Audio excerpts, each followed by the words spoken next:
नमस्कार, हकीकत न्यूज में आपका स्वागत है। मैं हूं आपके साथ अंकिता। चलिए बढ़ते हैं मुख्य खबर की ओर। निगम आयुक्त डॉक्टर सौरभ सोनवड़े के साथ अखिल भारतीय ग्राहक पंचायत संगठन ने सड़क की समस्या को लेकर ज्ञापन सौंपने के दौरान की अभद्रता, उनको उंगली दिखाई और मर्यादा का उल्लंघन करते हुए अमर्यादित शब्द कहे।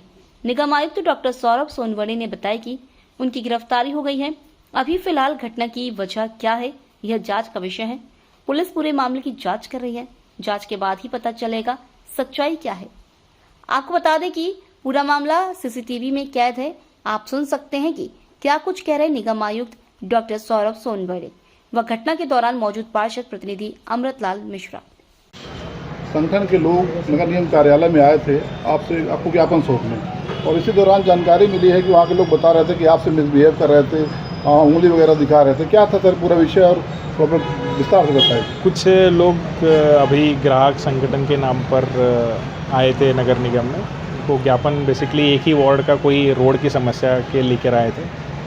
उसमें से कुछ 2-3 लोग ऐसे थे जो अत्यंत आवेश में, जिनका कोई बर्ताव जो ठीक नहीं था, चेंबर में जाकर ज़्यादा लोगों के साथ मिसबिहेव करने की घटना। हमने पुलिस को वैसे उसकी सूचना दी है और विधिवत उनकी प्राथमिकी भी जो मिसक्रिएंट्स होंगे उन पर कराई जाएगी। अन्यथा जो शिकायत थी जो रोड रिस्टोरेशन की थी, तो उसमें कुछ लोग जो थे वो उन्होंने अच्छे से, कुछ लोगों ने बात करी बचे हुए, और उनको समस्या भी जो थी वो उनका भी हमने बोला है कि 2 दिन में उसका रिस्टोरेशन हो जाए। तो उसमें 2 तरह के लोग थे। जो रीवा के बाहर से कोई लोग आए थे, उनका एक जो भी एंगल रहा होगा, उनका व्यवहार ठीक नहीं था। तो बताया जरा, अखिल भारतीय ग्राहक पंचायत से प्रांत अध्यक्ष गौरव भदौरिया और डॉक्टर बी के शुक्ला, 2-3 वगैरह ऐसे लोग थे जिन्होंने मिसबिहेव किया, वहाँ के लोग बता रहे हैं। जो ऐसे जो भी लोग होंगे उनका आइडेंटिफाई हमने सीसीटीवी के माध्यम से कर लिया है कि विधिवत थाने में सूचना देकर एफआईआर करवाई जाएगी।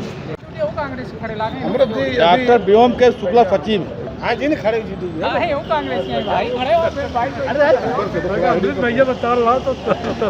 अमृत जी, अभी यहाँ पर नगर निगम परिसर के अंदर कुछ ऐसे व्यक्तियों द्वारा, जिनकी जानकारी मुझे नहीं है, नगर निगम कमिश्नर से बदतमीजी की या अभद्रता की गई। कौन थे वो लोग और कारण क्या था बदतमीजी का? भैया, मैं आदरणीय आयुक्त महोदय से मिलने के लिए आया था।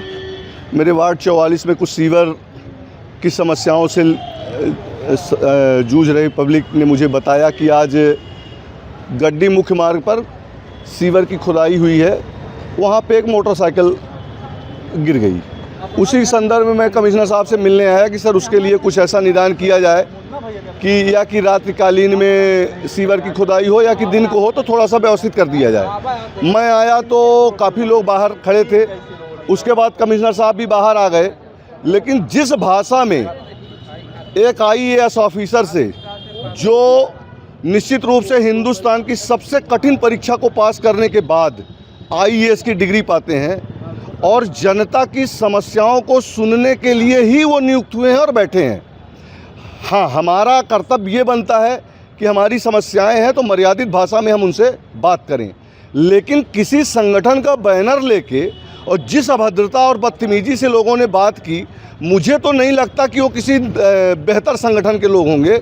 अमर्यादित संगठन है वो, अमर्यादित उनकी संस्था है, और वो स्वयं अमर्यादित लोग हैं जिस भाषा में उन्होंने बात की है। नाम वगैरह भी जानकारी है? मुझे किसी का नाम नहीं मालूम। एक कोई अपने आप को बोल रहा था मैं प्रदेश अध्यक्ष हूँ, भोपाल से आया हूँ, मैं देख लूँगा, उंगली दिखा रहा था कमिश्नर साहब को। ये बड़ी बदतमीजी की बात आती है यार। यही घटना है। नगर निगम परिसर की कमिश्नर महोदय बड़प्पन दिखाते हुए अपने चैम्बर से बाहर आके उनकी समस्याओं को सुनने के लिए पोर्च के नीचे आए, पोर्च के नीचे खड़े होकर उनकी बातें सुन रहे थे, लेकिन उनका अग्रेसिवपन, उनकी जो लड़ने की और बदतमीजी करने की अमर्यादित भाषा की शैली थी, वो बहुत ही अव्यावहारिक थी। ऐसा नहीं होना चाहिए। हम अपनी समस्याओं को लेके आए हैं। किसी ने बताया कि हमारे यहाँ सीवर की समस्या है और सीवर की समस्या से हम लोग जूझ रहे हैं। उस समस्या को लेके आयुक्त महोदय को हम ज्ञापन देने आए हैं, लेकिन जिस तरह का ज्ञापन उनके द्वारा दिया जा रहा था, मुझे तो नहीं लगता वो ज्ञापन है। कमिश्नर से आप कोई चीज़ समस्या बताने आए हो तो भाषा मर्यादित होना चाहिए। हम भी आए थे, हमारी भाषा मर्यादित रहती है। जनता ने हमको चुना है, जनप्रतिनिधि बनाया है, प्रशासन के और जनता के बीच की हम सेतु हैं, तो हमारी भाषा ऐसी होनी चाहिए कि कमिश्नर महोदय हमारी भाषा को सुने और उसका समुचित निदान करें।